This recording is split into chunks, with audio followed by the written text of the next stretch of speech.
Good evening, everyone. This is Gail Henriksen, Community Development Director. I'm going to be facilitating the meeting tonight, mainly in terms of the technology. So for those of you who have been to some of our Citizen Advisory Committee meetings or the Board of Commissioner meetings, it's a little bit different technology than the GoToMeeting that we've normally been working with. So with GoToWebinar, I just want to provide everyone with a little instruction here. So if you can see your screens, I'm going to give you a little tutorial about how to use the technology. So on your screen that you have open, probably on the right-hand side, you're going to see a control panel that looks like the one in this picture. On the left-hand side, there's a little orange tab with an arrow on it, and if you were to click that arrow, it hides the control panel from your view. If you want to open that control panel back up, you just hit that orange button again. Down here, you'll see a symbol that looks like a hand up in the air. If you click that, I will be able to see it and know that you have raised your hand for a question. If you want to see down here, we have a section called handouts where we've put up our PowerPoint slides that we'll be showing you this evening, and those you should be able to download and have. And underneath that, you should see a drop-down panel that says questions. And if you open that up, you'll see a place where you can type in your question for staff. I'm going to be helping tonight by tracking all those questions to make sure that they do get asked, and that if we can provide an answer to you this evening, we do that. And if we can't, then we'll make note of it and be sure to get that information back out to the group. And having said all that, I'm now going to turn it over to Commissioner Sullivan, who's going to give a little introductory speech. Thank you, Gail. Hi. So it's Thursday, August 13th, 2020, and it's just a little bit past 5:30 p.m. Hello, my name is Kathleen Sullivan. I'm currently serving as the chair of the Clatsop County Board of Commissioners, and I want to welcome everyone this evening. Thank you for being here, taking the time, and for being involved in the public process.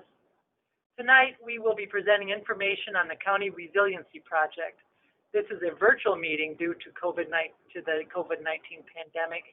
And we are working on arranging an in-person meeting that will follow current group gathering restrictions. I wanted to acknowledge that this project has generated a lot of feedback. The 5 commissioners, the county management, and the staff have heard your concerns. We've read your emails and we've spoken to you on the phone, and we do appreciate your input. So tonight I'm happy to be here with you to listen to the presentation by the county staff. The format of this meeting is first is introduction, then our county staff will be presenting information on the project. After the presentation, we will ask you to take a short poll, then we will take questions from the public. It is also important to keep this process respectful and polite, which I have no doubt we will be able to do. I would like to just take a moment to say that the current Board of Commissioners that I'm serving on, as well as the previous boards, have all understood the importance of public safety, in particular being prepared for the Cascadian earthquake and tsunami. And it's in our role as elected officials, serving as commissioners, that we have asked staff to find ways to increase our countywide preparedness and resiliency in time of disaster. Now, this is a big ask, and it's a complex task. But it has been started and it's been going on for some years. Tonight's meeting is part of that conversation. I want to stress that no final decisions have been made. So let's talk about the topics that are covered this evening. This number 1 is where we are in the process. 2, what due diligence means. 3, the importance of resiliency. And 4, there's going to be a brief poll, and then finally there'll be questions from the audience. So let's get started.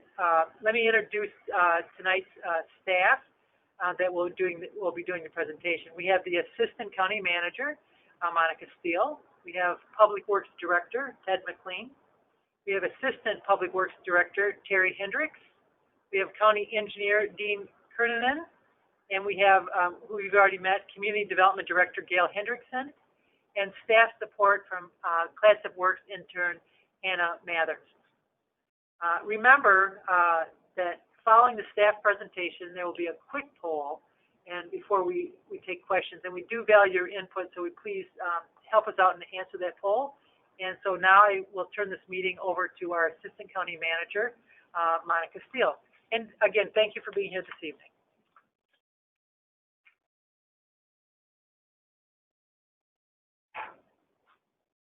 Hi, I want to thank everyone for joining us. I know that this is not the most ideal way to hold these sorts of events, but we appreciate your patience as we try and work through this process. So we'll go ahead and get started. And so Gail, if you want to flip to the next page.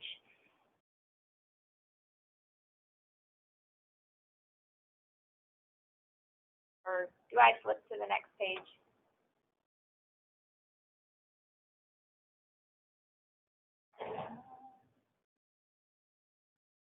Sorry, we're already off to a booming start here.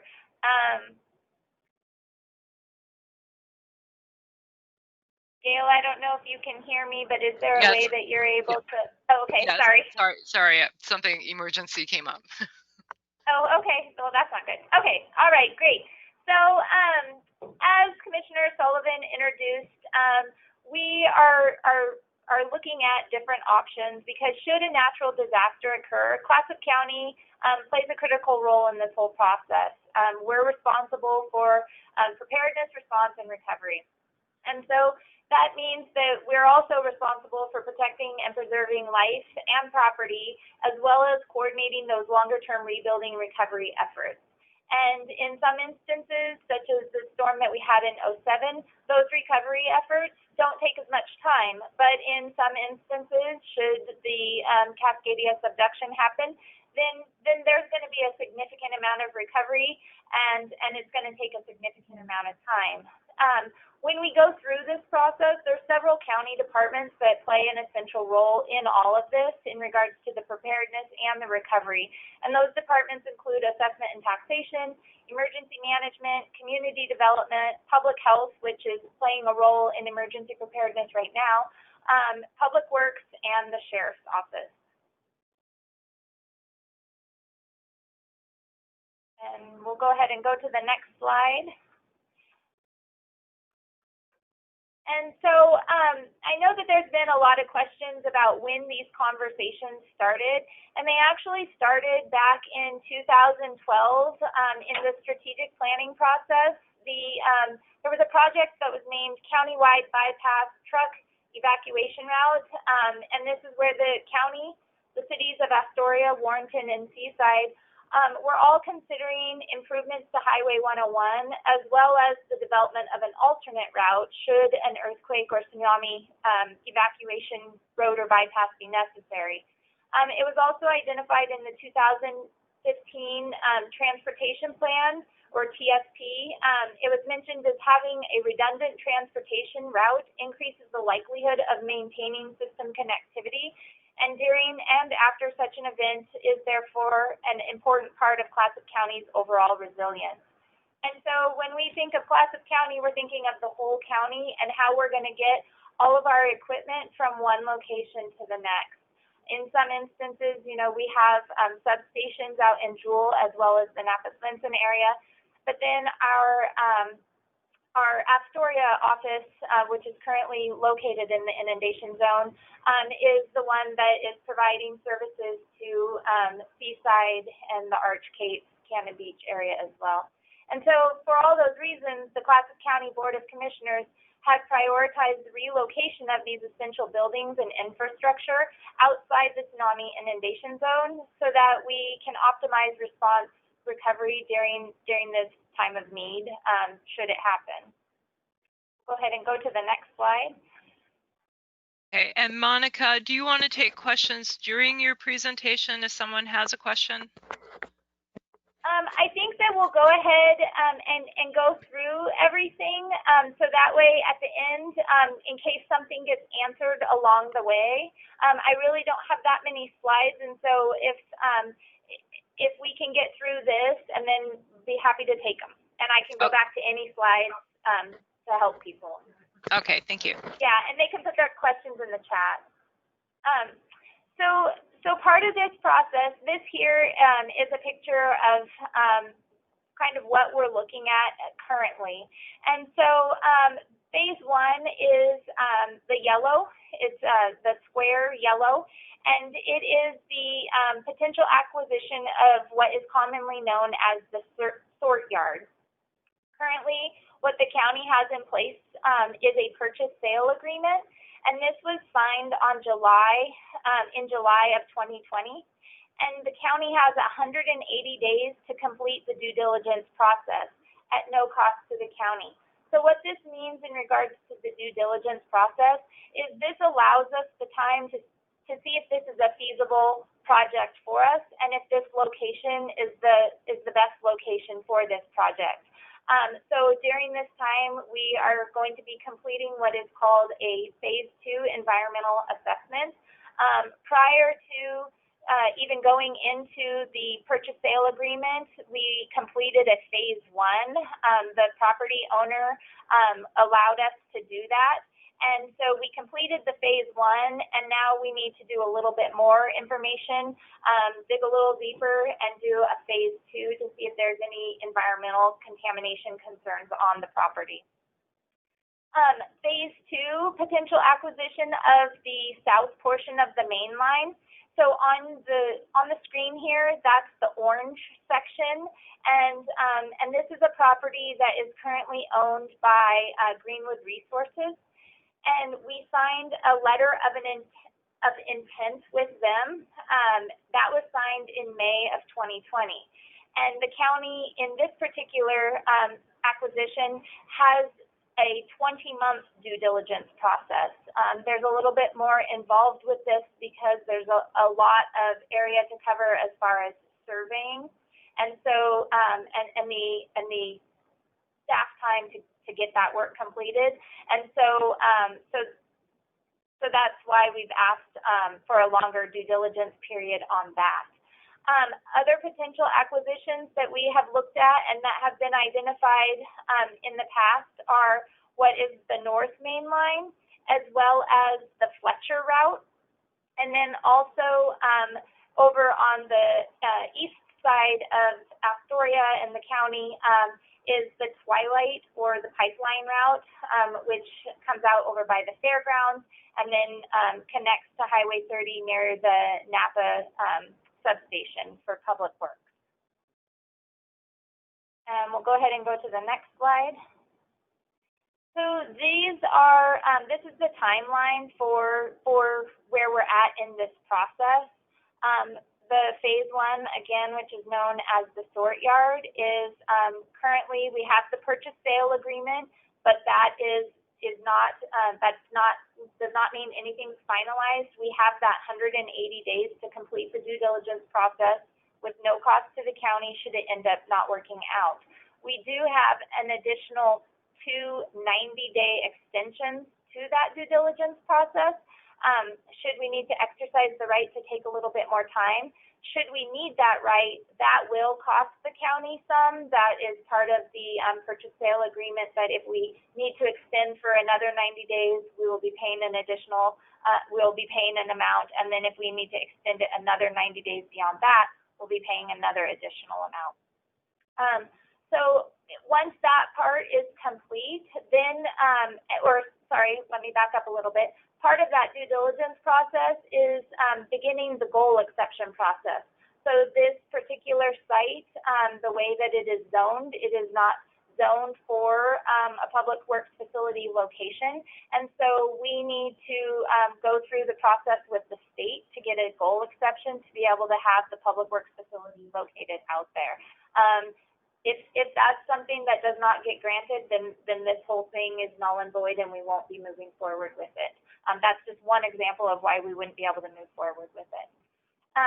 Should we be able to get the goal exception, everything works out through this public process, we learn that this is a good piece of property, then we'll move to the next phase, purchase it and begin the facility design. complete the goal exception process and the permitting process to start working on the facility. It is our intention by 2022 to begin the shop improvements.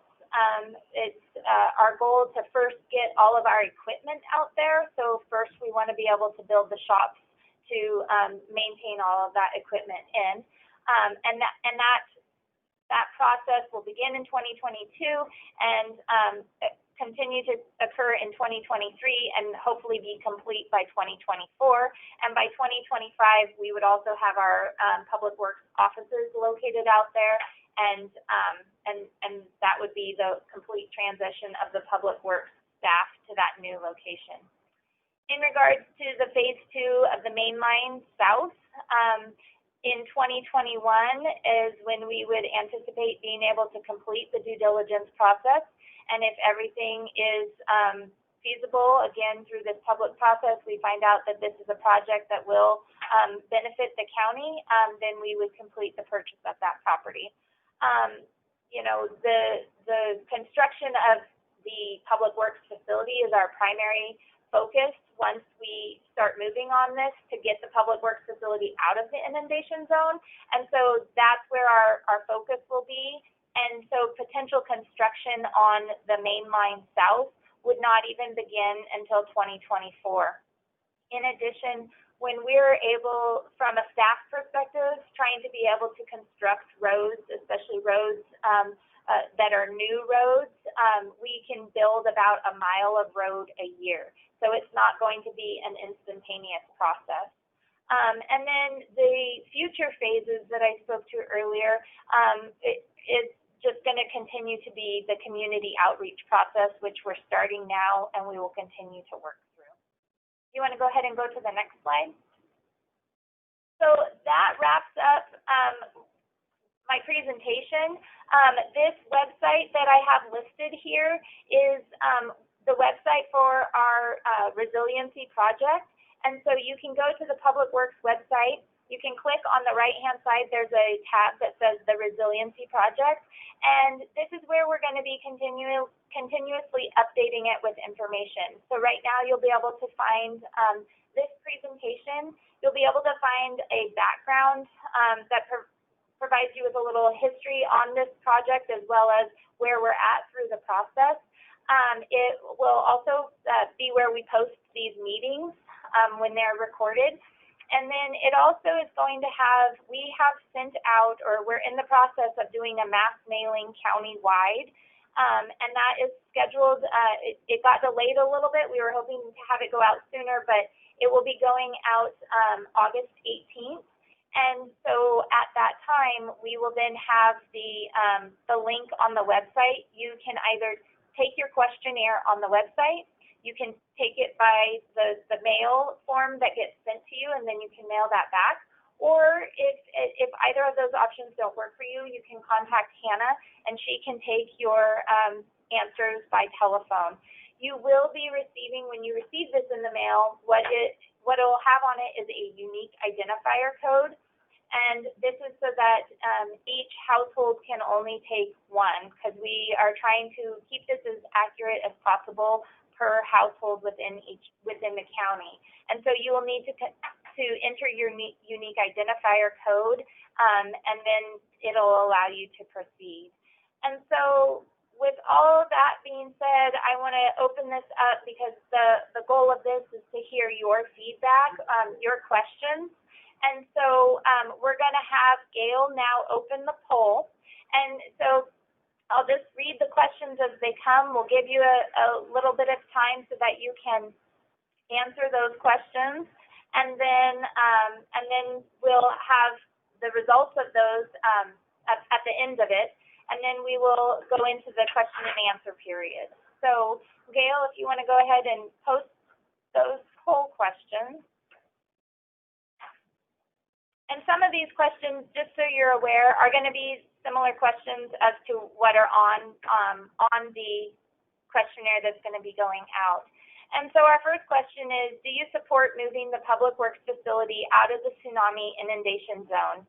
Yes or no?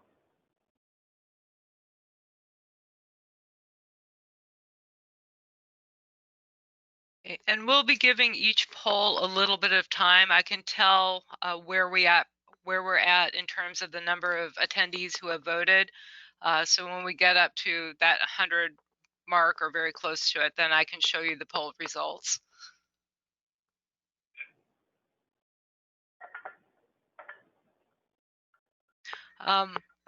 While we're waiting, Monica, did you want to take a question in the interim? Sure, yeah, that'd be great. Thanks. Okay, Shelley Keeley had her hand raised, so I've taken her off mute. Hi, Shelley. Hello. Hi. If you want to go ahead and ask your question. I don't have a question. Not even. Okay, I saw you had your hand raised, so I thought maybe you had a question. No, I don't. Okay, thank you. Okay, thank you. Let's see, Sally Hurt. Oops. And Sally, you have your side muted as well, so you'll need to take yourself off mute.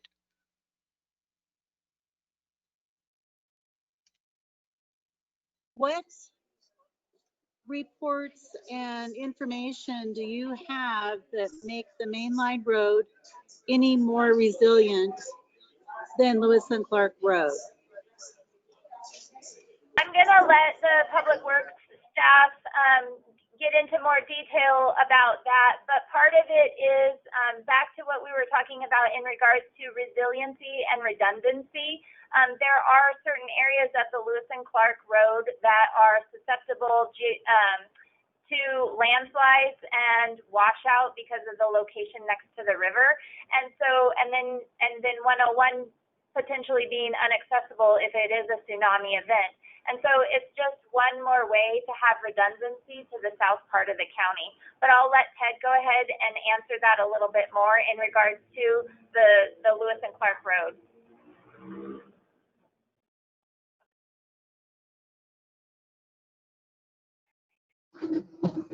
Yes, and Monica answered most of it there. The road itself is at the top of the hill instead of on the sides or the ridge. So I'm on the, excuse me, next to the river. So it runs over the top of the hill and has less geological hazards than the roads that are down on the edge next to the river.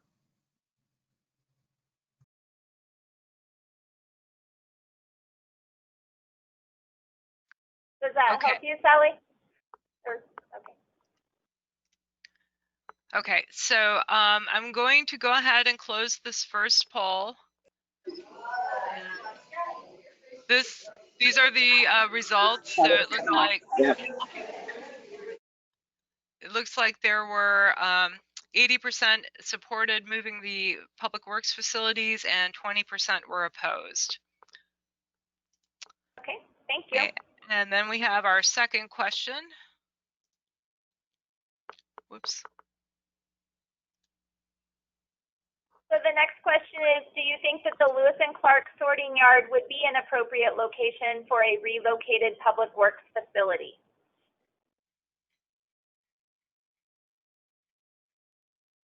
And so while people are answering that, Gail, do you have more questions? Yes, I do. I have Suzette Bergeson. And Suzette, you're self-muted as well, so you'll need to take your mute button off.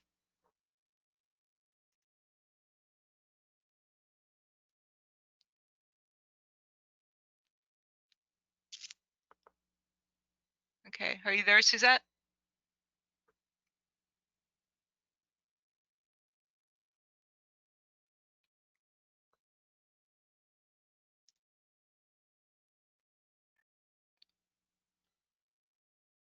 Okay, I'm not hearing her. I made a note, and so maybe we can come back and she can raise her hand again. Yep. All right, so I see Sally Hurt has her hand raised again. Sally, if you have another question, you'll need to take your mic off. Yes, so the question wasn't really answered as far as any geological report stating that the main line would be more resilient over Lewis and Clark Road. And the second part of that is, why would those gates not be open and that road available if an event were to happen tomorrow? So we don't control those roads.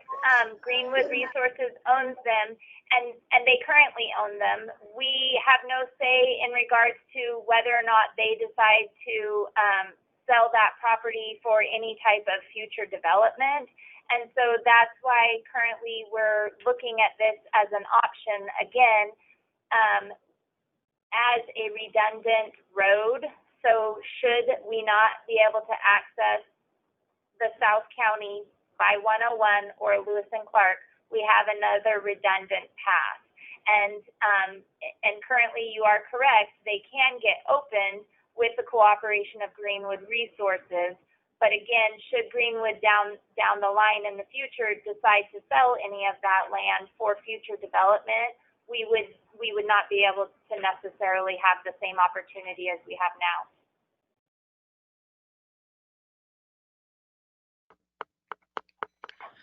Okay, so I'm going to close out question number 2.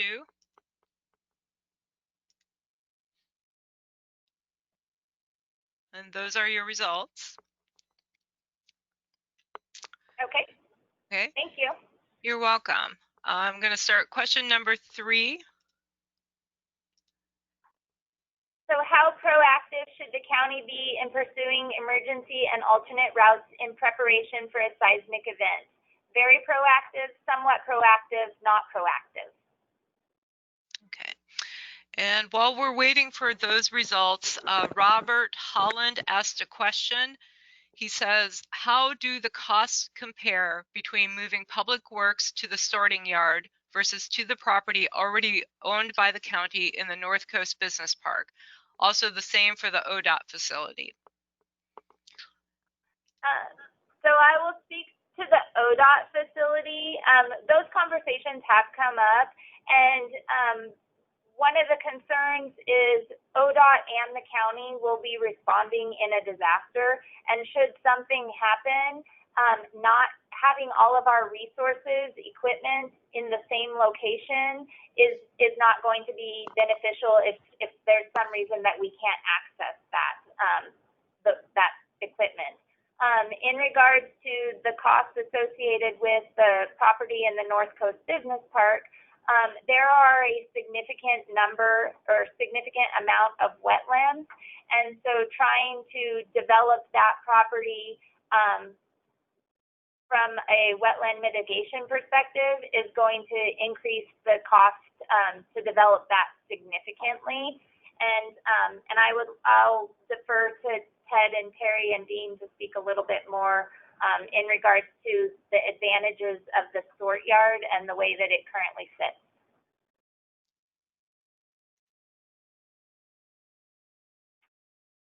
Yes, and the business park itself, it's just the amount of land that is necessary for a public works facility makes it difficult in the business park with the wetlands and the mitigation efforts that would have to go on there. The sorting yard is already a developed site and large enough for us to support a disaster.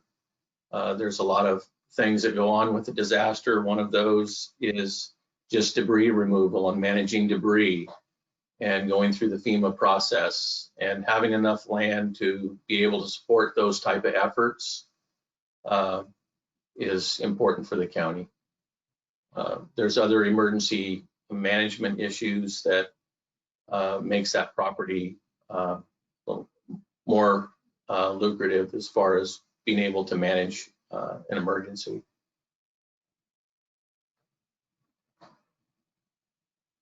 Okay, so I'm going to close out question number 3.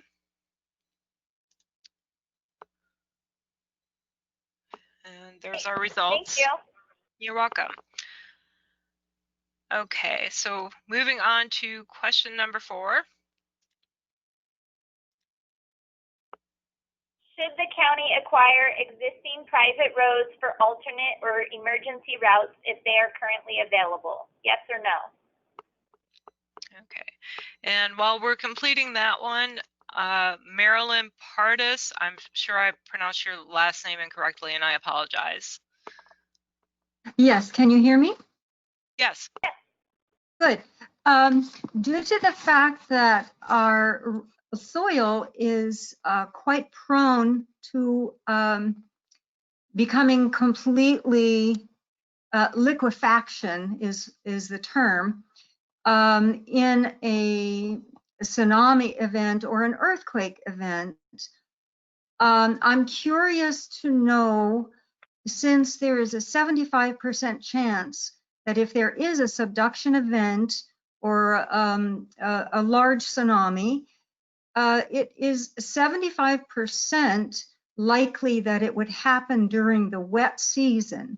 So I'm curious to know if you're planning to do the geological study during the winter so that we know what we're really up against. I'm going to leave that question to Ted and Terry in regards to the geological study piece of it.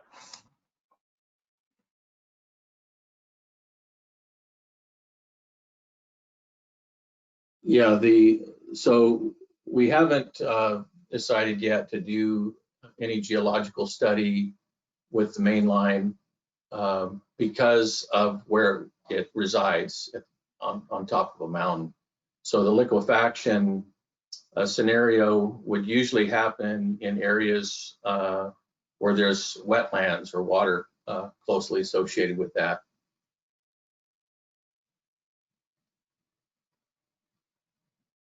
Okay. So I'm going to, well, let me go back here. Did that address your question, Marilyn? No, not really, because when we bought our property, which is very close to where the road, the proposed road is to go through, we were told that the land is very prone to liquefaction, and in a subduction event, we would not have solid land here. So I am quite curious. You know, our property floods in the wintertime, and you can't get across it without muck boots on because you're up to your over your ankles in water all winter and spring. So I'm curious to know why there would not be a geological survey done, even though we are at the top of the hill, because I think that we need to have that done in order to know what we're really up against in a subduction event. And it needs to be done in the winter time. Like I said, it's a 75% chance that this event would happen in wet weather.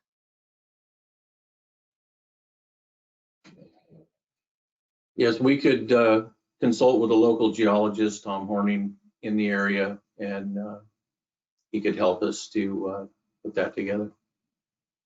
Thank you. Okay, so let's close out question number 4.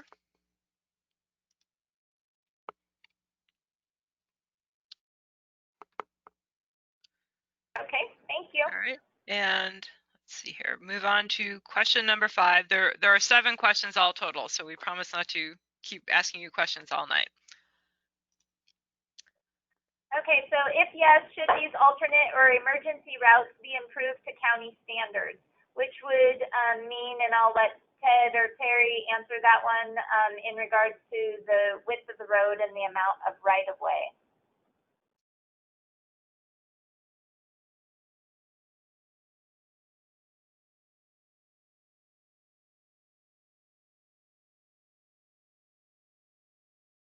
Are you there, Ted? Do we have the question again, Monica, what you were asking? Oh, I just, in regards to, the question on the poll is, if yes, should these alternate or emergency routes be improved to county standards? And so I just wanted to kind of say to the group what that county standard would be in regards to the width of the road and multi-use path and right of way. Okay, I'll let Terry Hendricks respond to that. Current county road standards for a collector, if it was improved to collector standards, would require 2 12-foot travel lanes, 2 6-foot multi-use paths, and with 2-foot shoulders. So we're looking at 40 feet of surface, and then you have ditches on both sides beyond that. We are currently looking at potential right-of-way from Greenwood, where they have property available of 100-foot right-of-way. The reason we've gone to 100 feet is the power line, the transmission line that runs down the east side of the main line as you go south from Wadsworth Road is very close to the existing main line. And so any increase in width of the existing roadway to increase it to county road standard would have to be done to the west. Thank you. Okay, thanks, Terry. I'm going to close out question number 5.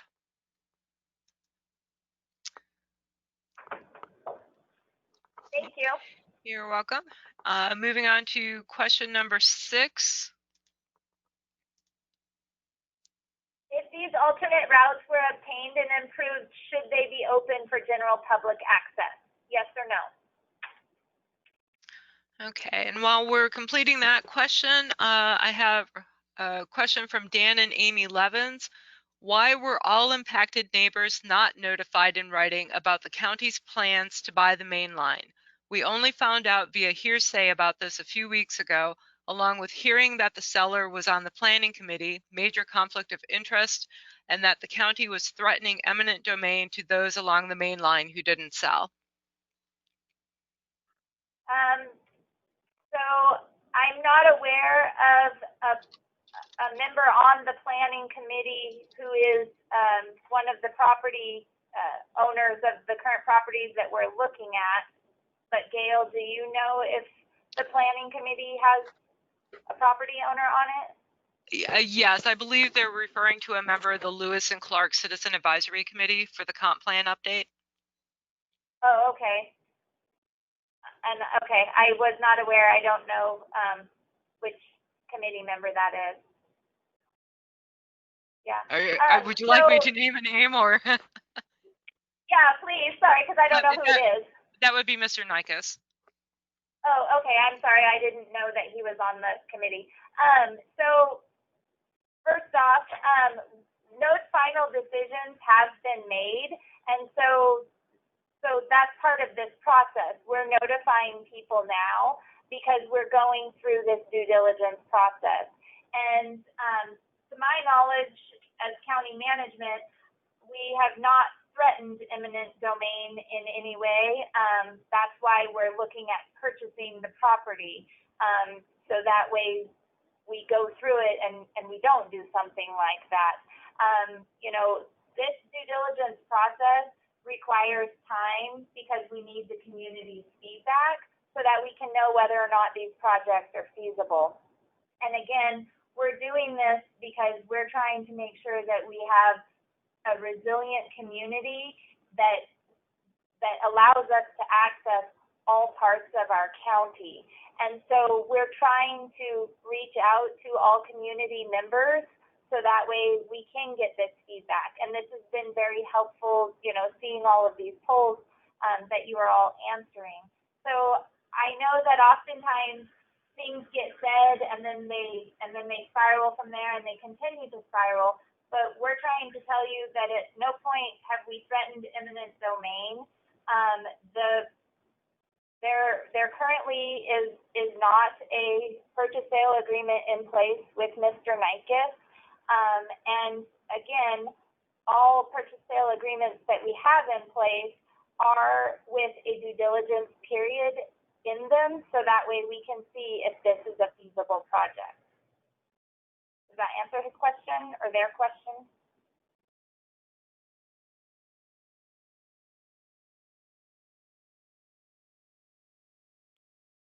I don't know. I will wait and see if they respond.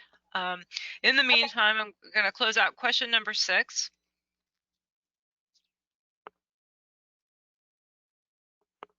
Thank you. Yep. And our last and final question. Which of the following projects should be the highest priority for the Clatsop County Resiliency Project? And if you could please select one: the Public Works Facility relocation, the North Main Line, the South Main Line, or the Twilight Pipeline route. Okay. While we're waiting, Bill Elder has a question. And Mr. Elder, you will also need to take yourself off mute, please.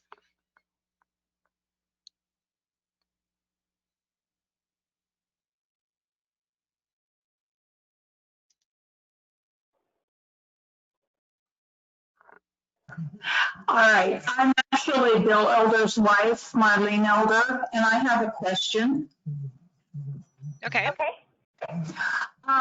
Concerning the yard, and if there is a subduction event, both roads that lead to the yard are in lowlands. The Clatsop Road that leads to is along real lowlands. And so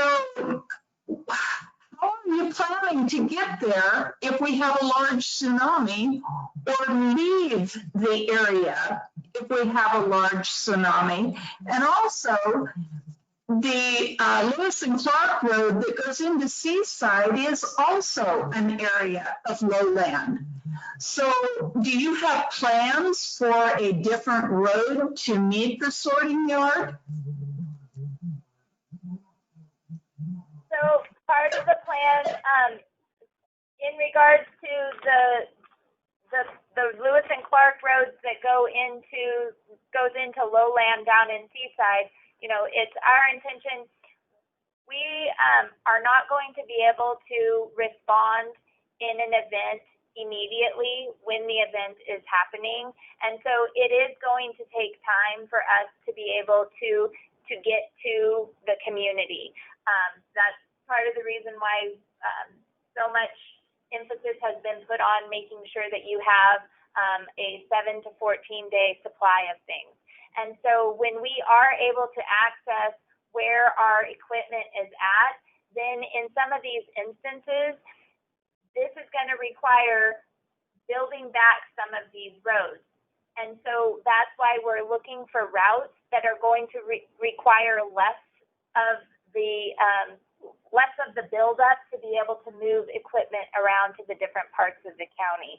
I'll let Ted and Terry speak to the rest of your question, though.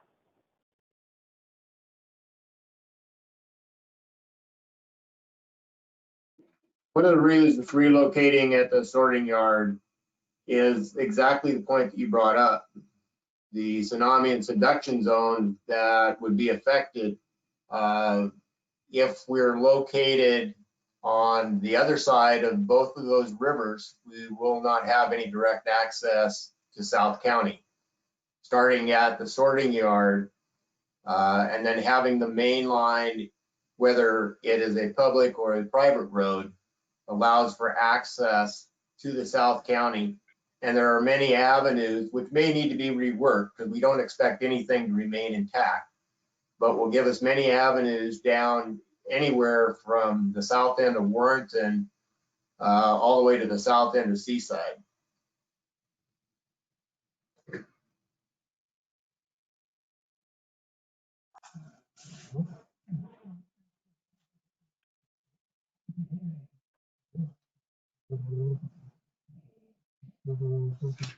Do you have other plans for roads that are going to lead from 101 up over the hill so that people aren't pushed on those two roads? I didn't entirely hear what you said, but and when we close out of this poll, we can go back to the map, but there are currently two roads that I believe lead out of Seaside and Gerhardt that would be access routes to the main line. Is that what you're referring to? I'm sorry, I'm referring to both the Fort Clatsop Road and also the Seaside Road. Are there going to be other roads that are going to come across from 101 for the people like in Gerhardt and North Plains? Yes, there's several routes that exist right now. One is off of in Gerhardt. There's actually two in Gerhardt. One close to Colby Lake. One off of Salmonen Road in the Gerhardt area, and then in Seaside, of course, the Lewis and Clark Road.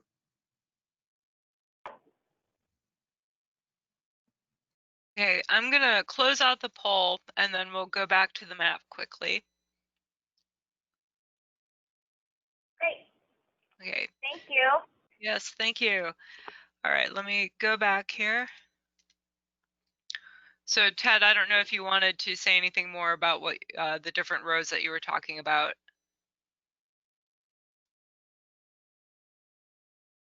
Yes, you can kind of see them on the map. The Fletcher Main Line also is another route that ends up, that comes out close to Perkins and Camp Riley area.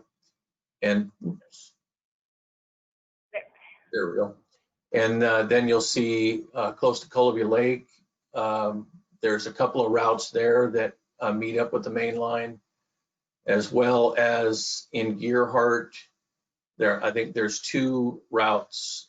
One is Solomon in their water system. So their water system, their water tank is up there, and there's a route there that goes directly to the main line. And then I think there's one other one off of the end of McCormick Gardens. And then there's the Lewis. So on the map, within the orange circle there are gray, slightly darker gray lines.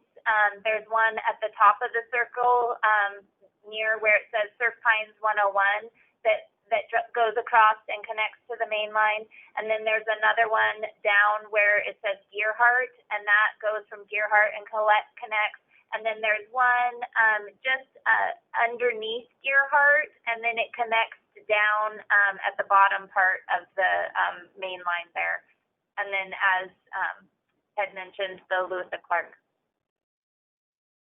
And then, yeah, thank you, Gail. She also pointed out the roads for the Twilight Pipeline route, that also the gray roads that also connect to alternate routes. As well as the Fletcher is going to be a big route in there as well. That darker gray, yeah, that black line there. Yeah, and where it connects to 101 down at the Tag Farm in that area. Yeah.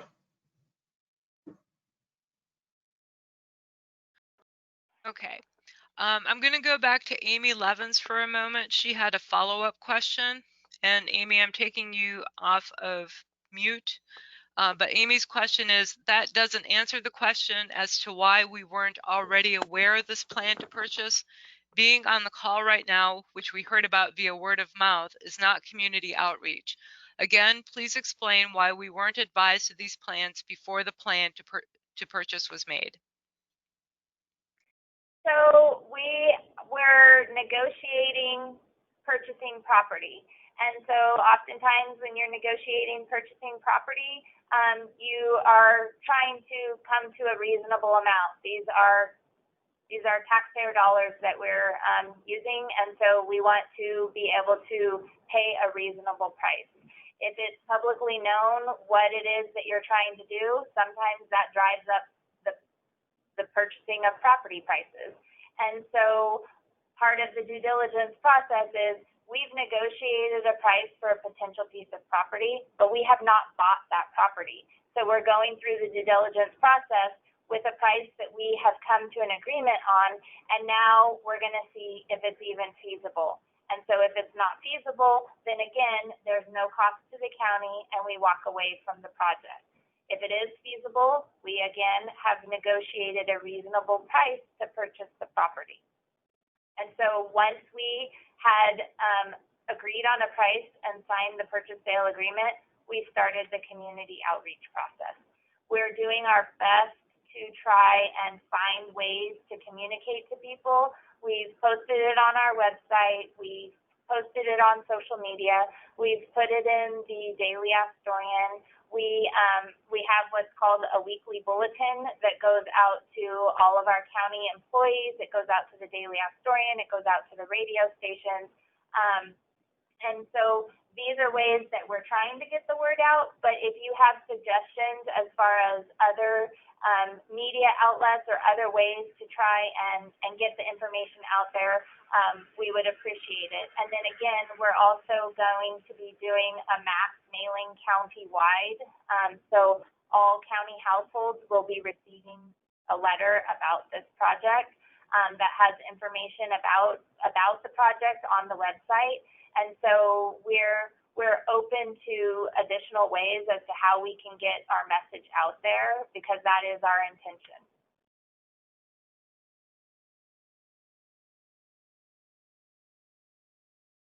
Okay, I'm gonna move on. Anna Borges, I'm sorry for mispronouncing your last name, and I'm taking you off of mute as well. And her question is, are these drivable roads? I'm gonna let, I'm not sure if you're referring to the alternate routes that Gail just circled around, or if you're referring to the existing mainline routes and the Twilight Pipeline routes. In regards to the Twilight Pipeline route, a portion of that is a drivable road, but a significant portion of that is not. In regards to the main line, that is a drivable road.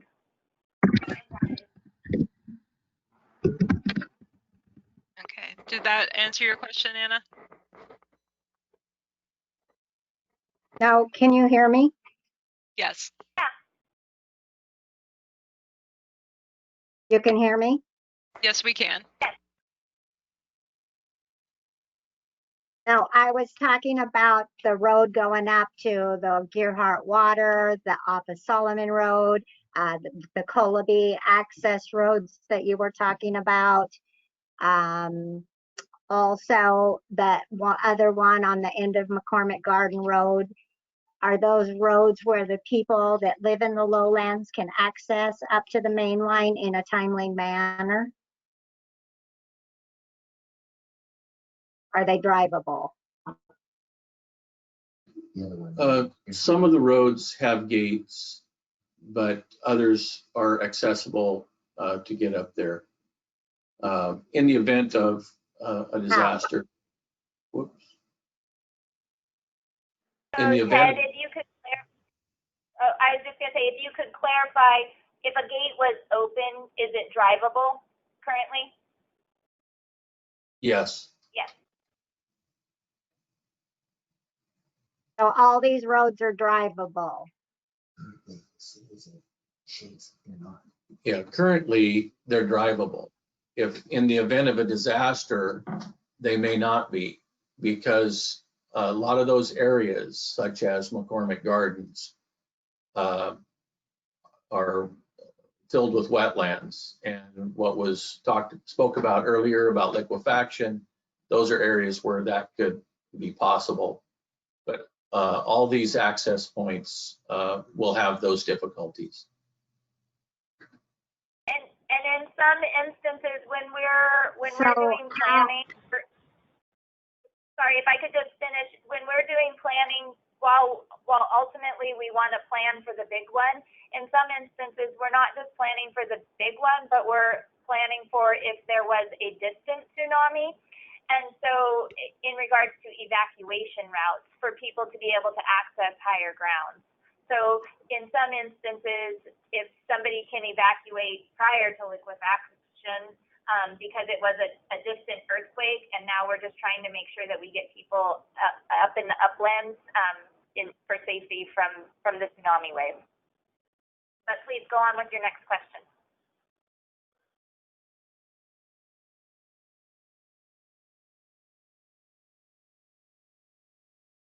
Okay, so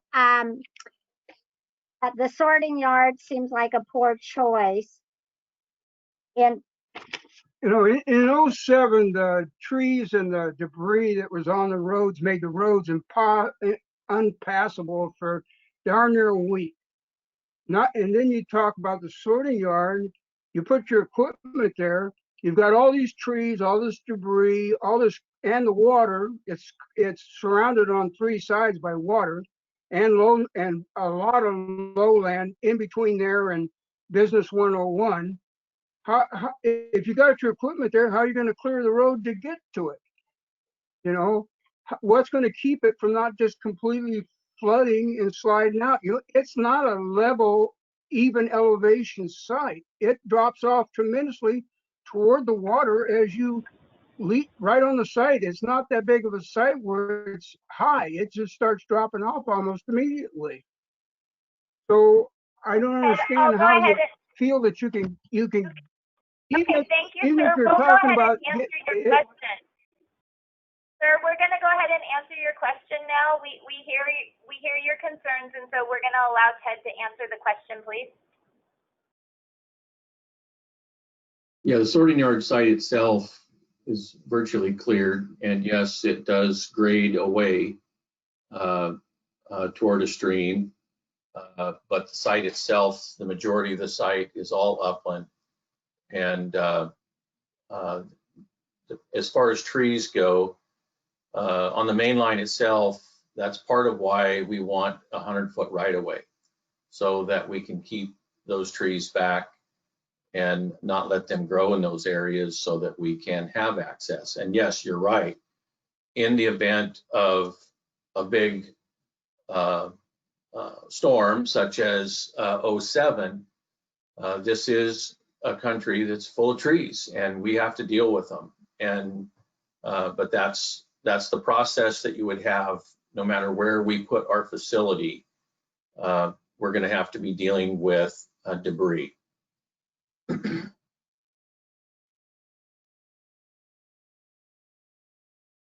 you. Okay, the next question is from John Burpee, and I'm taking you off mute. And his question is, has there been any study about possible traffic increases on Fort Clatsop Road, particularly through Lewis and Clark National Historic Park, resulting from the relocation of the public works facilities to the log sort yard? If not, is there a plan to do so to better understand the impacts upon the area? Yes, this is all part of the due diligence process as far as figuring out what the potential traffic impacts are going to be. Great, thank you. I look forward to learning a little more about that process and participating if possible. Thank you. Okay, I'm going to go back to Suzette Bergeson. And Suzette, I'm going to take you off mute here.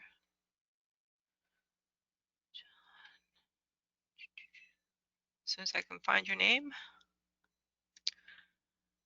Okay, so you are also self-muted, so you'll need to take your mute button off. But Suzette's question is, in your 2019 presentation, you listed several choices for your new facility. It seems that the North Coast Business Park was the best location. ODOT facility was a close second. You'd be close to ODOT, State Police, medics, Pacific Power, and the new Warrenton School as a triage center.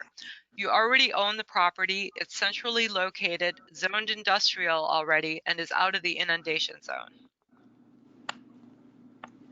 So as we spoke to earlier in regards to the ODOT, part of the process of evaluating all of that was, again, having all of our equipment and resources in a single location makes it difficult. So, you know, as many of you mentioned, you know, there are going to be things that are down like trees and roads that are going to make it difficult to access. And say where those roads or those trees are going to have fallen or have been damaged. And so trying to make sure that we're not putting all of our equipment and resources in a single location, but spreading them out. So that way, if we can't get to our equipment right away, ODOT can come in and help us. So then that way we get that much more equipment out on the road, or vice versa. Again, in regards to the North Coast Business Park, we did look at that, and one is a space issue because of the amount of wetlands and the cost associated with the wetland mitigation. And so that made the project that much more expensive, as well as difficult to try and figure out how to fit all of the outbuildings and office space that we're going to be needing. Hello? Yes. Is that Yes. Finally got it figured here. This is kind of not user friendly, but you do have equipment in Napa, in Jewel, in other areas. I just don't understand. You already own the property. It would be, more cost effective to the taxpayers, I would think, to use the North Coast Business Park and use or ODOT, where you could work together to, branch out. In 2007, we worked our own way out where we are right now. And we have equipment, a lot of us. And I think that, if you could start in the Warrenton area where you could reach more people that would be susceptible to the tsunami or earthquake, that, we would be of more use to you than you would be to us. Again, if we are dealing with an 07 storm, if that's the worst of our disasters that we're dealing with, that would be an ideal situation.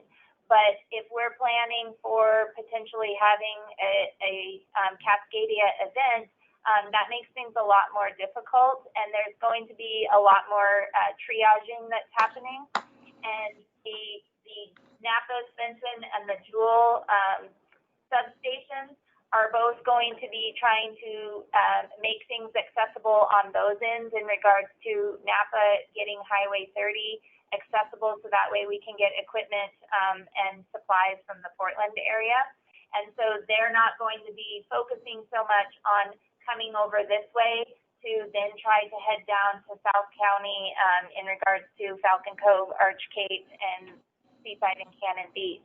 And so in regards to the North Coast Business Park, again, we do own it, but there is a significant amount of cost associated with trying to mitigate wetlands and having enough space in order for us to be able to have the equipment and the buildings that we need to have there. So that is something that we have looked at, but it's kind of costed itself out of one of our options. Right, but between the two properties, 80 acres is way more than you were asking for. You wanted 10 acres and 15-year plan and then to expand, but 30 acres in one site and 50 in the other, it seems a bit excessive. So the North Coast Business Park, again, while overall there's a significant amount of land there, there's also a significant amount of wetlands. And so the way that the wetlands are located on the property, it's not just all uplands in one area and all wetlands in another area. It's very sporadic in regards to the way that it's located on the property. And so that's where the cost associated with the wetland mitigation comes in, that makes it less affordable. So it is cheaper to mitigate than to build? No, that's not what I said. I said it makes it less affordable to mitigate wetlands. I see. Okay. Thank you. Thank you.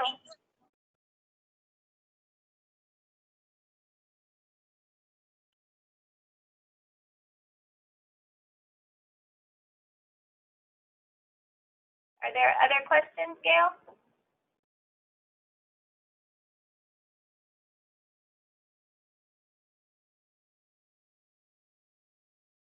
Gail?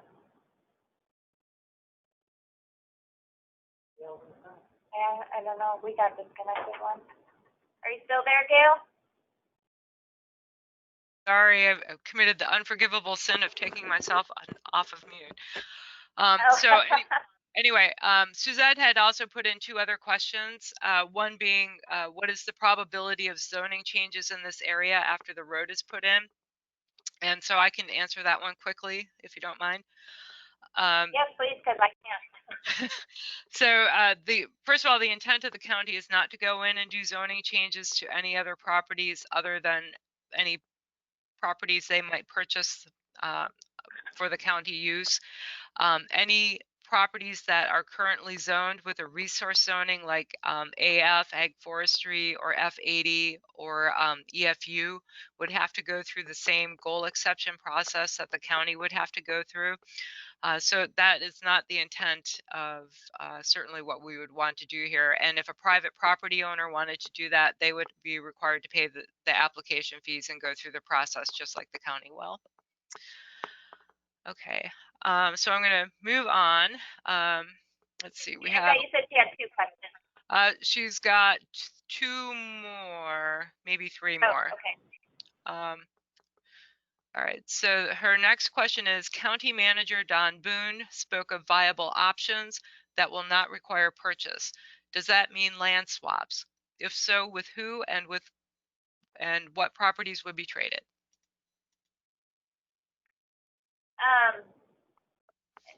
I'm trying to think of the viable options that he spoke to. So I'm sorry, I'll have to follow up on that one because I'm not recalling what viable options he's referring to.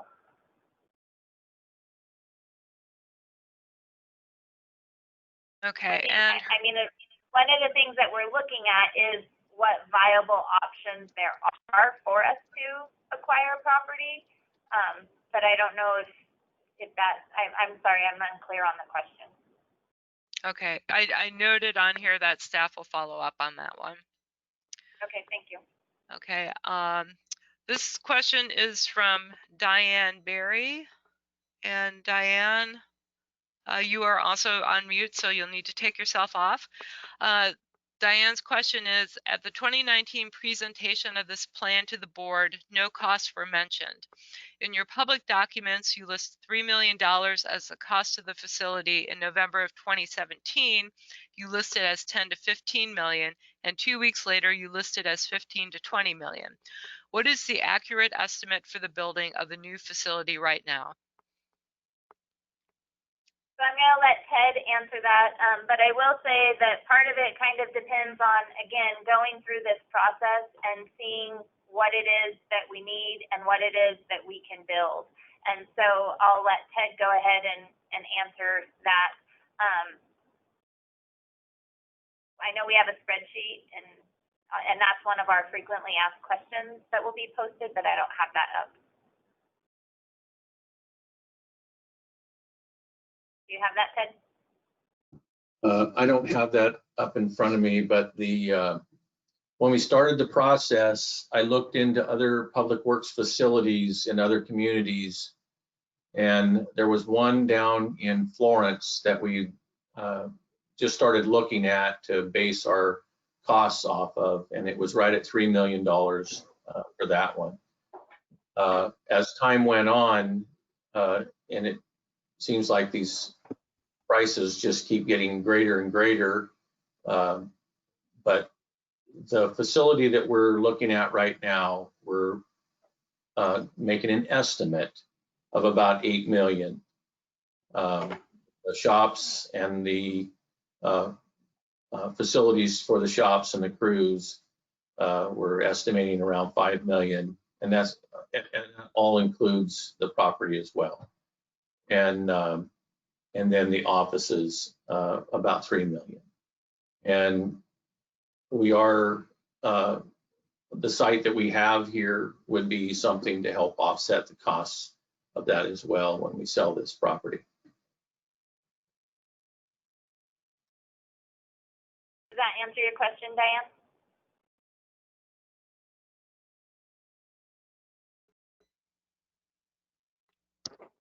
Okay, Diane, you are on mute, so you would, if you want to follow up with that question, you'll need to take yourself off mute.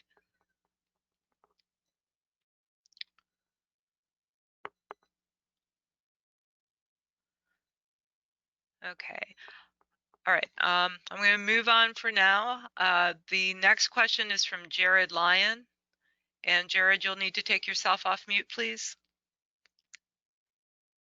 And Okay, this is Carly Lyon, Jared's wife. I have a two-part question. If you were to purchase the roads for the alternate routes and they were to be maintained, has there been any research done on how this would impact property values? No, that's all part of the due diligence process that we would be looking at to see, you know, whether or not it would improve or devalue. Okay, the second question on that would be for the cost. Have we seen what the impact would be on property taxes? No, but we can definitely follow up on that. Okay, those were my two questions. Those are some major concerns that I feel that our family has. Sure, thank you. And just to follow up on these questions that people are asking, as we get the answers to them, we will be continuously updating the frequently asked question paper, sorry, that is on the Resiliency Project website. And so if you go back there and check regularly, we'll be posting these things there. Okay, our next question is from Kathy Gordon. Kathy, you are off mute on my end. Kathy's question is, if you intend on purchasing the sorting yard and Crown Camp, why were you interested in the 33 acres on Lucas Lane across the road from the yard? 80 acres is a bit much, but you want more? So again, what we've been doing is evaluating what our best options are. So we did look at Crown Camp because that is something that would be of value to the county for various reasons.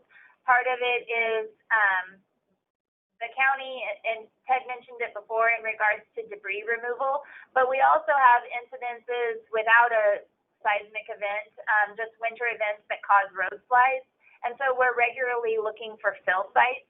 And the Crown Camp location would be a potential fill site. It would be a potential secondary EOC location and a staging area, as well as an area where we can store materials such as gravel for road improvement. Currently, we're not doing anything in regards to Crown Camp. It's just these projects that we are looking at, that we are feeling like relocating the public works facility being our #1 priority, costs a lot of money, and we just don't have all that much money to be able to do as many things as we would like. So at this time, we're not pursuing Crown Camp. The other piece of property that's across the street from the sort yard is, again, we were looking at it is, would that be a more viable option than the sort yard? Again, trying to find out what is going to be the most cost-effective piece of property for a land purchase. And so we looked at it, and it was not going to be the most cost-effective, and so therefore we made the purchase sale agreement on the sort yard. So we are not pursuing the piece of property across from the sort yard.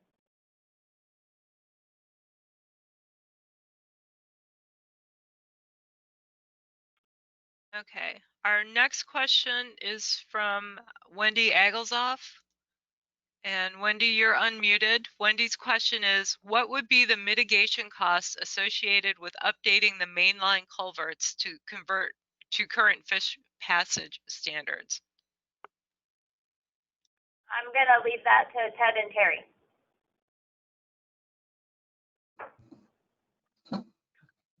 In the 5-mile section of mainline, there's very little fish passage issues up there. There are several areas that are wetlands, but until we've done a more complete assessment of those and had them actually delineated, we won't know what the costs of those are. We do know we have been up there and we have observed them. We know they are there.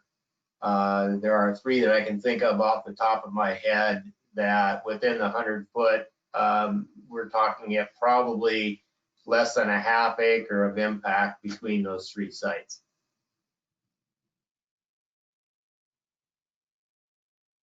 Thank you, Terry. Okay, next question is from Yulia Pislahina, which I probably mispronounced, and I apologize.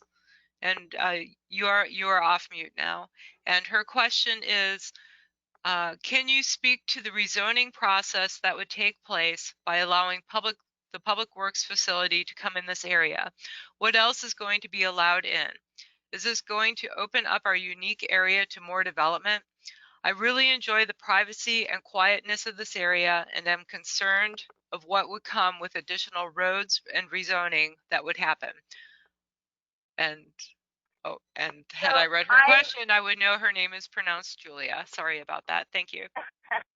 So I'm going to let Gail answer the majority of that again because she's more familiar with that process. But I do know that the requirements that we are having to do through this is the goal exception. And to receive a goal exception is something very specific that needs to meet certain standards in order to get it approved. So I'll let Gail speak to your question. Okay. So with regard to the rezoning, it would be specific to any property that the county were to acquire. And the process that the county would have to go through is probably a 6-month to 1-year process to change the designation on that property to be able to do anything. So what we would have to do is we would go like any other applicant. We would begin with the Planning Commission. There would be an amendment to the comprehensive plan, an amendment to the zoning map. Those items would have to go then to the Board of Commissioners for final approval after the Planning Commission reviewed them. There would be 2 public hearings with the Board of Commissioners.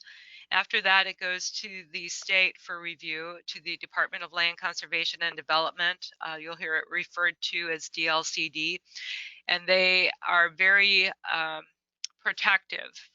Their job is to make sure that the statewide planning goals that protect farmland and forest land are upheld to the highest standard, and they are very protective of the farm and forest lands. And so in order to get a goal exception, you have to show basically some type of very high you have to cross a very high threshold or have some very extraordinary circumstances that require you to change that designation. And typically you have to prove that this is basically the only alternative that's available, that there are not other lands or places in the county where whatever it is that you want to do can take place unless you go through this particular process. And as I spoke to before, it's not the intent of the county to go in and change anybody else's zoning designation. Anybody privately who wanted to do that and develop their property in a different way would still have to go through that same goal exception process and work with the Planning Commission, the Board of Commissioners, and the state. So I hope that answered your question. Thank you, Gail.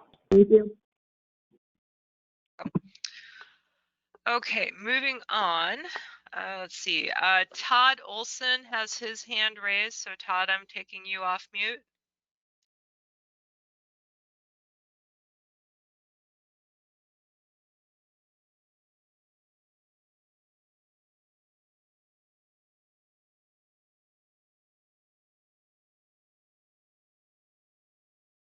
Are you there, Todd?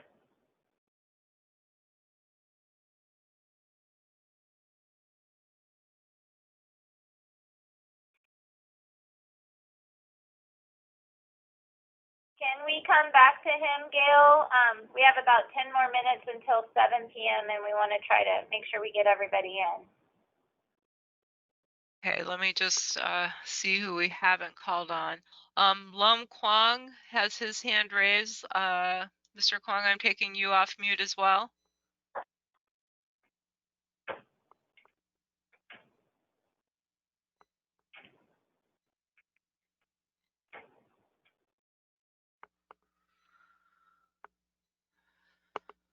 you able to tell if Hello? they have Yeah, themselves? he's Hi, very, go ahead. Okay. I think I have only two questions, I believe.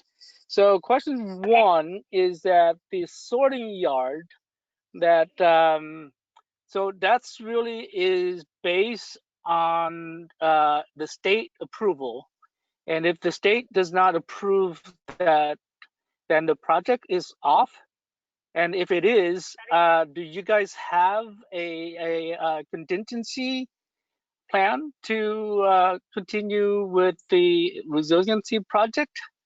And question two, that you had mentioned that Greenwood Product owns the main line right now, and if they possibly can develop in the future, I'm not sure what that means. Does that mean they can change the zoning and be able to develop around there? Is that why the county is wanting to purchase and for further development in the future? Those are my two questions. So I'm trying to remember back to your first question. So if the goal exception is not approved by the state, then that is correct. We would not be able to move forward with the project. If I think you had a question in regards to if it was approved by the state. Oh, and if it wasn't approved, what our plan B is we will have to continue to look at viable options. So that's that. In regards to the development, if the county was not to purchase Greenwood, the Greenwood portion of the main line, we can't speak to what Greenwood Resources plans to do with property in the future. If they plan to harvest and not replant, I don't know what that means for them applying for a goal exception to potentially rezone that property. I can't speak on their behalf, but trying to just be proactive and try and find some sort of alternative route is why we're seeking this this piece of main line currently. Does that answer all your questions? I feel like you had something else.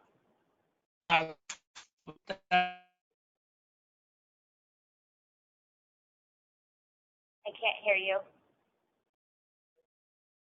yeah, I think his connection may have dropped. Okay.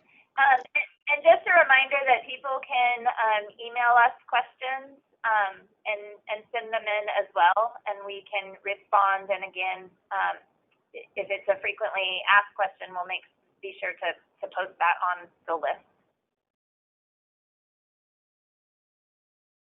Okay, the next question is from Linda Brim, who I have taken off mute.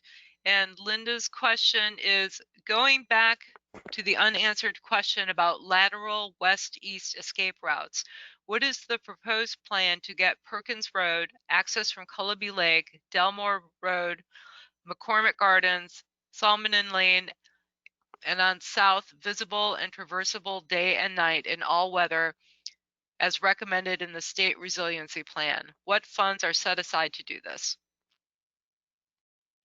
There are not currently funds set aside to do that, and some of those roads are, Ted, correct me if I'm wrong, some of those roads are not our roads. Yes, correct. Perkins Lane is to a point, then it turns back up into the Fletcher, and that's owned by Greenwood. Most all of it, when it connects to the main line, turns into private ownership.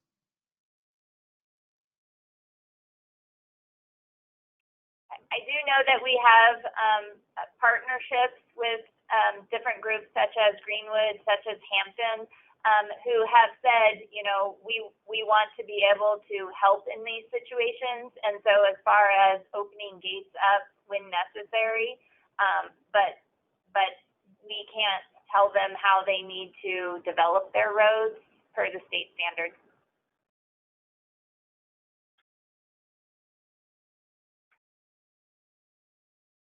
Okay, our next question is from Chad Washington. Chad, you are off mute, and Chad's question is, Has the county considered the purchase of the main line so they control the gate access in the future, but keeping it open to exclusively non-motorized public access? Yeah, that is stuff that we're considering as well. You know, again, what all of our options are. And so if we are able to, there are certain conditions where even if it is a public road and it's owned by the county, there are certain conditions where we can't have it locked. But we're looking into situations where we can make sure that the gates remain locked.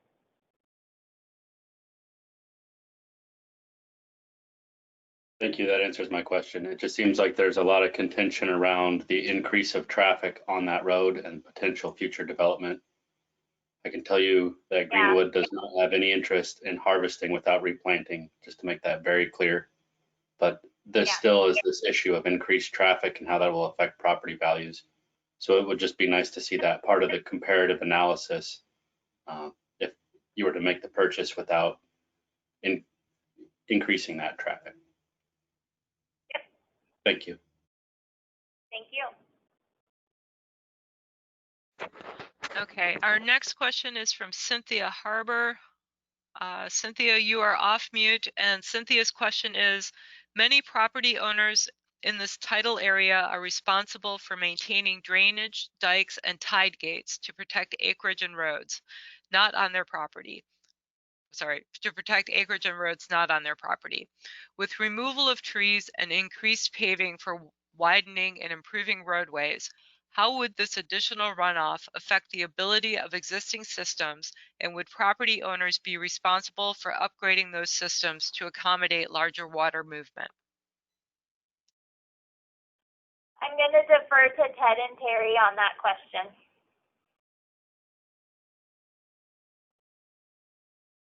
Yeah, so the area that we're looking at right now really doesn't have any housing, but we still have to manage the water.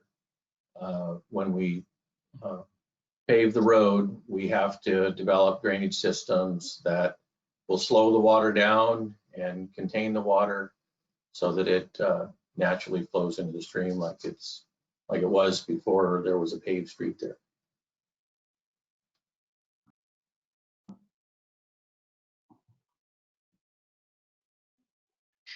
Okay. Thank you. So our next question. Thank you. Okay, so our next question is from Dawn Peepo. And Dawn, you are off mute. Dawn's question is, hi, actually she has 3 questions. First, is the Public Works Department aware that the web maps show that the sorting yard is in a direct slide zone, which could cause extreme damage to the equipment and buildings? 2, where will the money for this project come from? 3, has the county explored any options in South County, i.e. Arch Cape, Falcon Cove, etc.? So I will let Ted and Terry speak to the slide zone piece, but in regards to the money piece of it, this is funds that we have been reserving for this project because we know that it's necessary to get the public works facility out of the inundation zone. So we do have funds set aside for that. In addition, future development, like Ted had mentioned, would come from once we get to a certain point, then we can sell our existing public works location and use those resources to pay for the rest of the construction. In regards to the South County, I'll also let Ted speak to that as well. But if we were to locate our Astoria site down into the Arch Cape area, it would limit us from accessing a lot more of our county roads throughout the area to also be able to, because those substations also rely on support from the Astoria location. But I'll let Ted and Terry speak to the slide zone and to the location of the facility. Yeah, as far as the slide zone, there is a section of the property behind Johnson Creek. It's going up the Fletcher main line that would be susceptible. The rest of the property is not impacted by that. I'm not sure what the other question was. It was, have we considered putting our public works facility down in the South County area, such as Arch Cape? We haven't looked at the facility in the South County area. It's just these existing properties is what we've been looking at as viable places that we could put a facility large enough to take care of a disaster. And when we first started with looking at our facility, we just looked at a facility our size that we have existing and how we would use it. And then we expanded the size because of the information that we're receiving about how to manage a disaster. And so that's why we looked at this facility and the size of this facility. Thank you. Okay, I'm gonna go back to Todd Olson.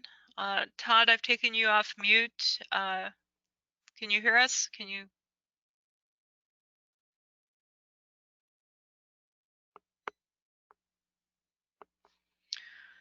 I can see that you're off mute. Now you're back on mute.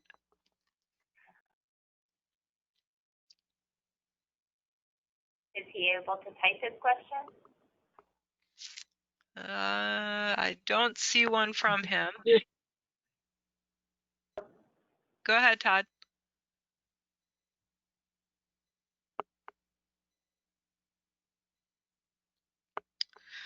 Okay. Let's see. I've got several more questions here. Let's see. Let's see. Have the environmental studies been done on any of the proposed locations? If not, when will they be completed? So we've done the phase 1 environmental assessment, and we're waiting now. That's part of the due diligence process, is to complete the phase 2 environmental assessment on the sort yard.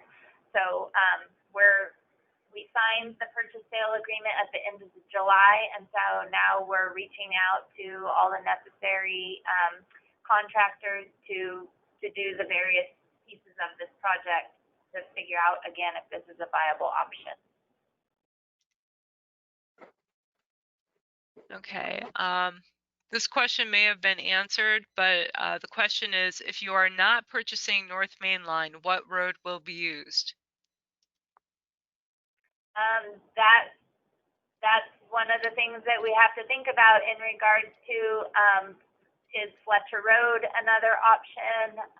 And if we aren't able to purchase the north part of the main line, then what will happen in an event? We may need to access through that area. Okay. Another question, if a Cascadia event were to happen today, would you use the LNC main line as it is for a lifeline route? Again, I'll let Ted and Terry answer that, but it is our intention to be able to use that road. We would just prefer to own it, so that way, should something happen in the future, we know that we have that alternate route. Okay. My understanding is that when there was a tsunami drill, people could barely get out of their driveways, much less try to even get to Lewis and Clark. Why even create this huge of a disruption when the road would probably barely even be accessed? We know what normal traffic looks like on 101. It is truly realistic to think, is it truly realistic to think that it would get that many, or I think what the question is it truly realistic to think that that many people will get to the main line in the first place? So we have to plan for recovery, resiliency and recovery, and we also have to be prepared. And so we don't want to take a approach that there's just too many cars and we're just not going to worry about it because no matter what, they're not going to get there. We are hoping, you know, as science progresses, that we do have the ability to have more warning, but we want to be able to provide people with a route. You know, yes, traffic on 101 is terrible. If there are those viable options on different spots along 101 to be able to get out, but to not prepare because we think that it's pointless. We as a county, we can't take that approach. We have to try to do what we can to protect the safety of our citizens. Okay, what documentation makes the LNC main line more resilient after an earthquake than other roads? So again, we spoke to this earlier, the elevation location, 101, if it is a seismic event, is not going to be very passable. And then again, the current existing Lewis and Clark Road has a lot of geological points on it that are unstable, and then having it also be along the river. So in a perfect world, all three of these routes would continue to be passable. But what we're trying to create is redundancy. So if one or two of these is not, we have at least one option that is. Yeah. Okay. Let's see. Some of these we may have answered, but I'll ask them. If the sort yard is surrounded by tsunami zones, how does it make it a better location? I think we addressed that earlier, but again, I'll let Ted and Terry kind of speak to it as far as the different ways to access it. Yeah, we would still be able to access, and again, it depends on the level of storm that we're dealing with or Cascadia event. That's part of why we want to be in that area, is because they've never experienced a slide up in those areas. They've experienced them down on the Lewis and Clark Road. And we have these various access roads that we can get to Highway 101 and get to South County. Okay. Another question about zoning.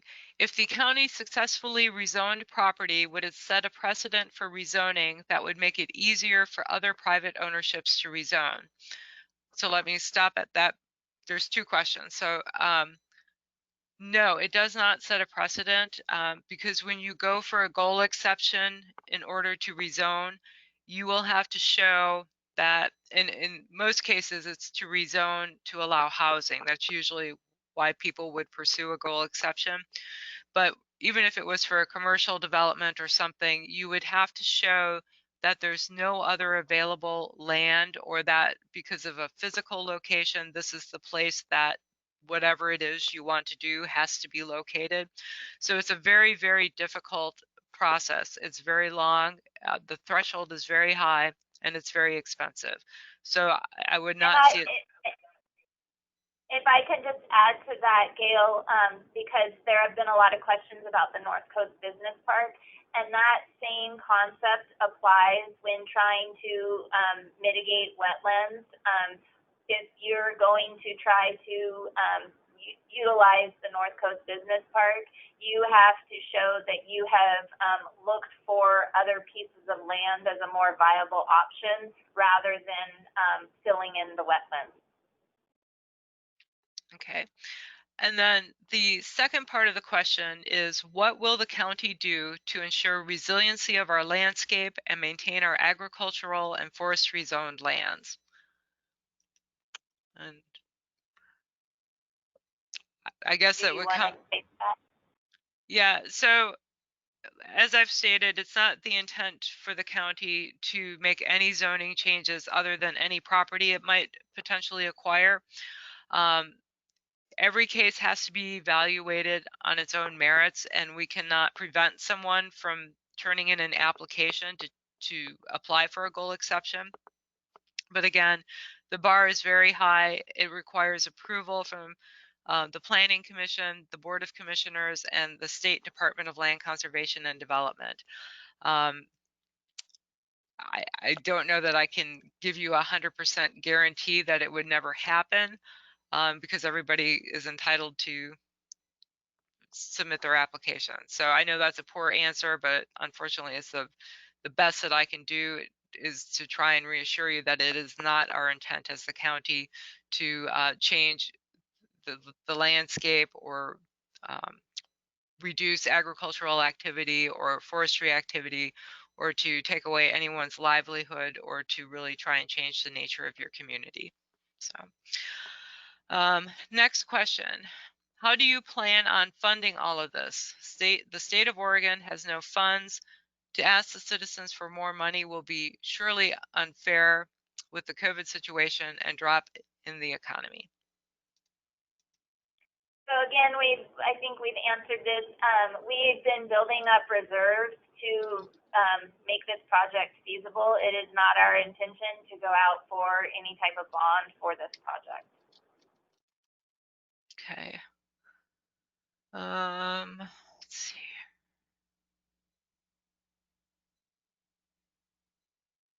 All right, I think that's all the written comments, questions. Let's see. Matthew Pardis, I've unmuted you. You have your hand raised.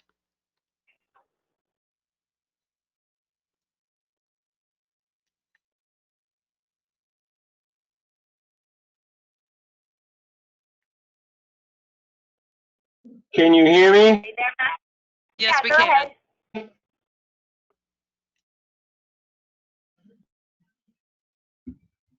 I'm unmuted. There? Yeah, go ahead. I was in and out. So my question is, when you You're cutting in and out, Matthew. met with the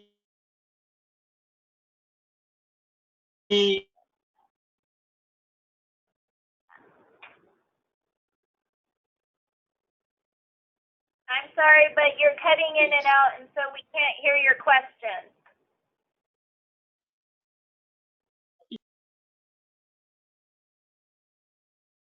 yeah,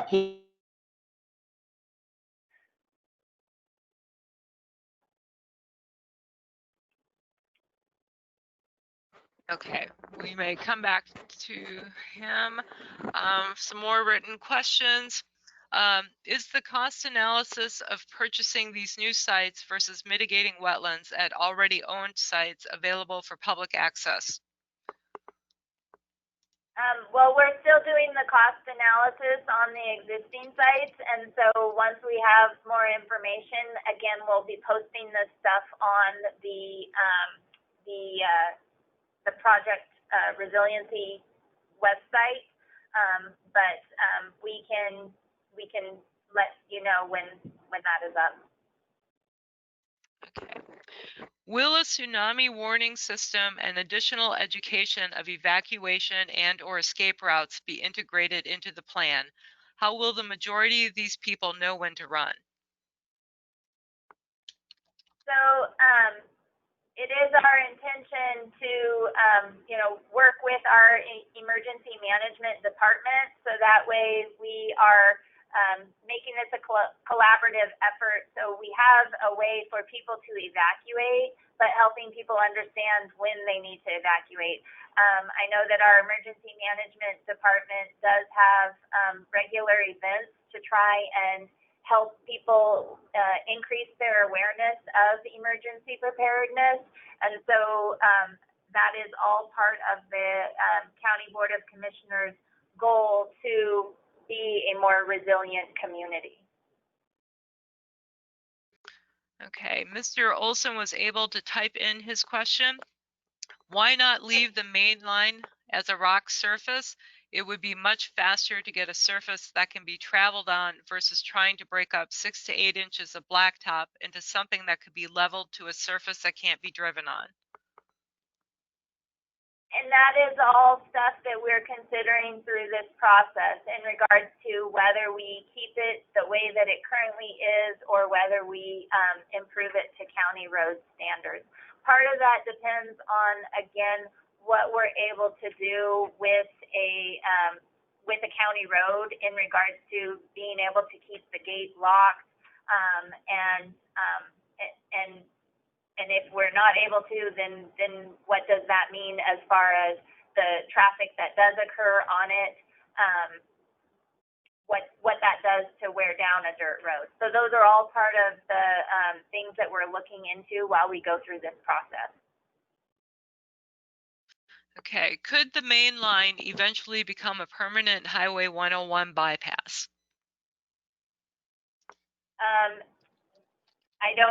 That's not the county's intention because Highway 101 is a state highway and this is a county road.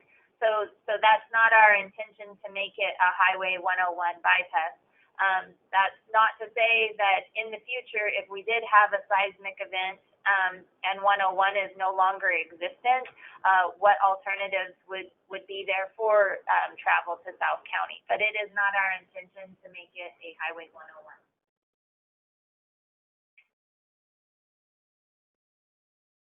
Okay, when will the lifeline on pipeline begin? What is the cost estimate of that road construction? I'll let Ted speak to the cost estimate, but it is a significantly greater than what we're currently looking at. There is, as you can see on that purple road, there's a purple line over the black line, and that is existing road. But then when you leave that black line and you cut over to Highway 30, that is where the expense is really incurred because there's no road there.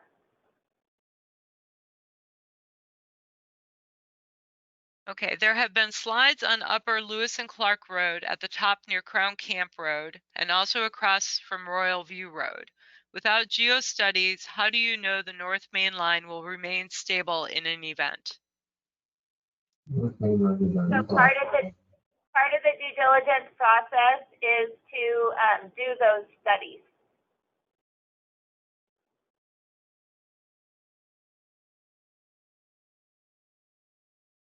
Okay, where are the reserves? This is a financial question. Where are the reserves from and how much do you have?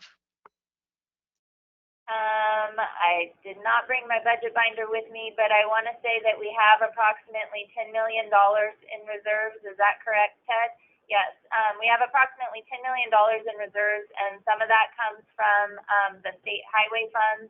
Some of that comes from our road district funds, and some of that, since the road district is a taxing district, they get timber distributions. So from those taxing district road funds, we also have timber funds, and those are the three resources that built up those reserves.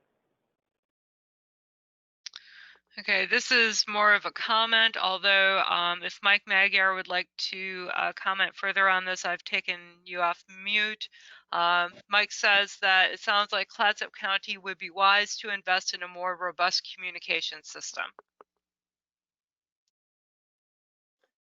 Yeah, I was listening to a few people have difficulty communicating, and that's probably because of a lack of a solid either cell system or something of that nature. And if we're hopefully maybe using systems like this to communicate during emergencies, this might be all we've got. So if we can't communicate, it's going to be hard to figure out what to do. And that's all. It's nothing beyond that. Thank you for your time. Thank you. Okay, question. Won't the county have to claim eminent domain on the main line if they claim 100 feet width, since I don't know of any residents that would willingly sell? No, we have looked through that area, and there are some spaces where we wouldn't get the whole 100 feet of right-of-way. I'll let Ted and Terry speak to that, but again, it is not our intention to invoke eminent domain.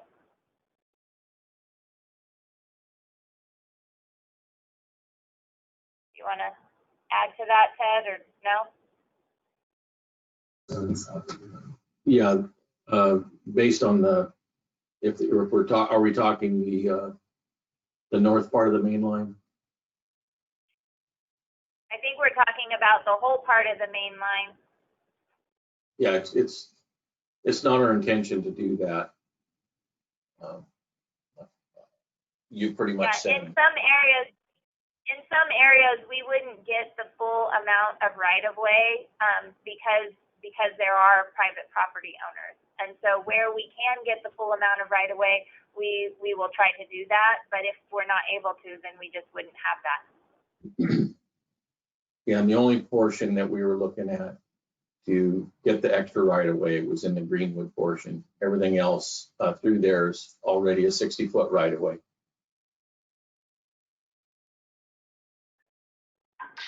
Okay, question. What was talked about during the meeting with Astoria Regional Airport people in December 2019? Are you planning on building an airstrip to land a FEMA C-130? I don't remember meeting with the regional airport. Did you? I met with the regional airport on a different matter. Oh, you met with them, Ted? Yeah, I met with the airport folks just to see the viability of the airport and landing helicopters in those areas. And they explained to me through some of the meetings that we've had with Homeland Security of the likelihood of the airport surviving an event would be pretty poor. And so in this type of an event, most of the things that would be brought here to help us recover would be brought by helicopter.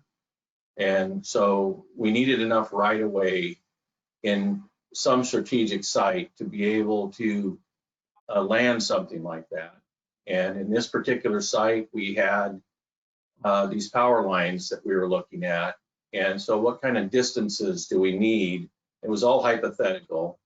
What type of distances do we need to be able to land a helicopter in there away from those power lines? And yes, even possibly an airplane. And it was just too big of a scenario for really us to think about at that particular point. And so we just kept to what we were wanting to do with a 100-foot right-of-way instead of something larger. Thank you. Okay, question. What is your long-term plan for these roads coming up from 101 pave? I'm not sure what that means. Leave open for everyday travel? Again, the roads on one that go from 101 up to the main line, those are not county roads. Many of those are private roads, and so we have no plans to develop those roads because we're not planning to purchase them. Okay, let me see here. I think that may be everyone. Well, I encourage people, if they did have communication problems, to again email us. I don't know, Gail, if you're able to go to that last slide. If you go to the county website, you can access myself, Monica Steele. You can access Public Works Director Ted McLean, and then oh, look, now they're stuck there. Or you can also access Gail or Hannah and Terry and Dean as well. So we, again, are planning to do more of these meetings. We wish that we were able to do them all in person, but given the restrictions that we're under, it just isn't feasible. But we are making plans to have something out at the fairgrounds. It will probably be something where we have to have an RSVP sort of thing, so that way we can know the number of people who are planning to come. But we're also planning to go throughout the county to be able to get community input from all residents in Clatsop County. But again, just remember to go to the Resiliency Project tab, so that way you can see. We'll be gathering this information from tonight's meeting. We'll be working on this tomorrow, and then depending on how long it takes us to put this all together, it's our intention to be able to get it posted by tomorrow afternoon. As we progress through things and we do get different studies back, whether it's a traffic impact study, whether it's the phase 2 assessment, those sorts of things, it's our intention to continue to upload documents to this tab to keep people informed of where we're at with the project. So I thank you all for your input, for your questions, your comments, your polling answers. It's all been very helpful. And again, we are just starting with this process, and so we look forward to working with all of you throughout the process. Have a great evening. Thank you.